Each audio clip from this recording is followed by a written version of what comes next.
Réaction de la Conférence épiscopale nationale du Congo Senko aux inepties de M. Jean-Pierre Bemba, vice-premier ministre et ministre des Transports et Voies de Communication du gouvernement de la RDC.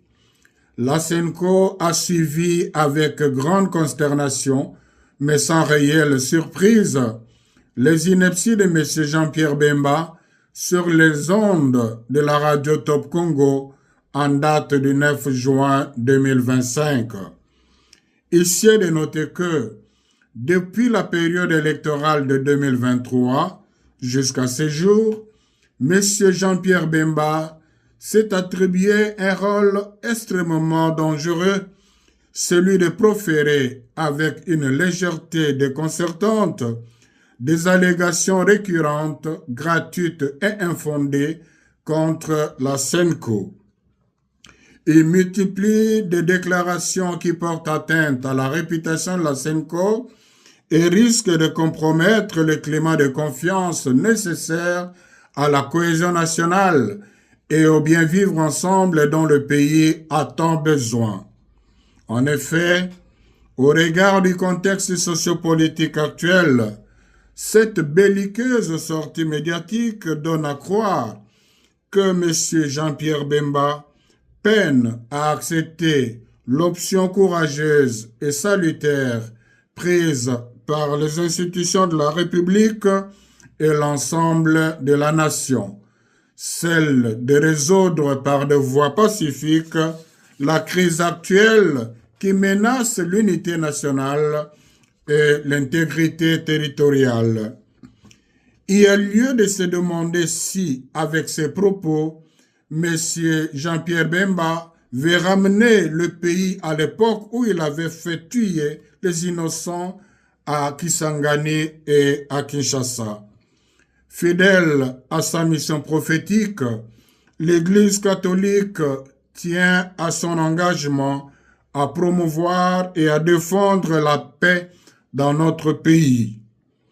Il est donc inacceptable qu'un homme public, mis par des considérations personnelles et une animosité manifeste envers ses concitoyens, s'autorise à défier la raison, le bon sens et le respect dû aux institutions.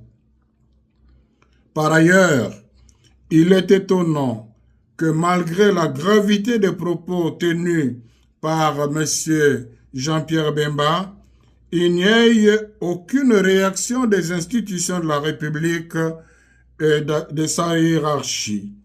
Normalement, le procureur général, près la Cour de cassation, ainsi que l'Assemblée nationale, devraient se saisir d'office de ce dossier pour faire toute la lumière sur les différentes allégations et en tirer les conséquences de droit. La Senko exhorte les fidèles catholiques à prier pour les concernés afin que l'esprit de paix descende sur lui et le détourne de la violence dont il fait la promotion. Dans le souci de protéger l'opinion nationale et internationale contre les manipulations grossières et de préserver les acquis des efforts communs de paix, elle se réserve en même temps le droit de saisir la justice. La Senko réaffirme sa détermination à défendre sans faillir les valeurs de vérité, de justice, de dialogue et de réconciliation. Elle invite le peuple congolais à ne pas céder à la manipulation, au discours de division ou de haine et à demeurer vigilants, unis et mobilisés pour la préservation de notre bien-vivre ensemble, socle de l'unité nationale. Que par l'intercession de la très sainte Vierge Marie, Notre-Dame du Congo, le Seigneur bénisse la RDC et ses dirigeants. Je vous remercie. À la signature, Monseigneur Fulgence Mouteba, président de la Senko.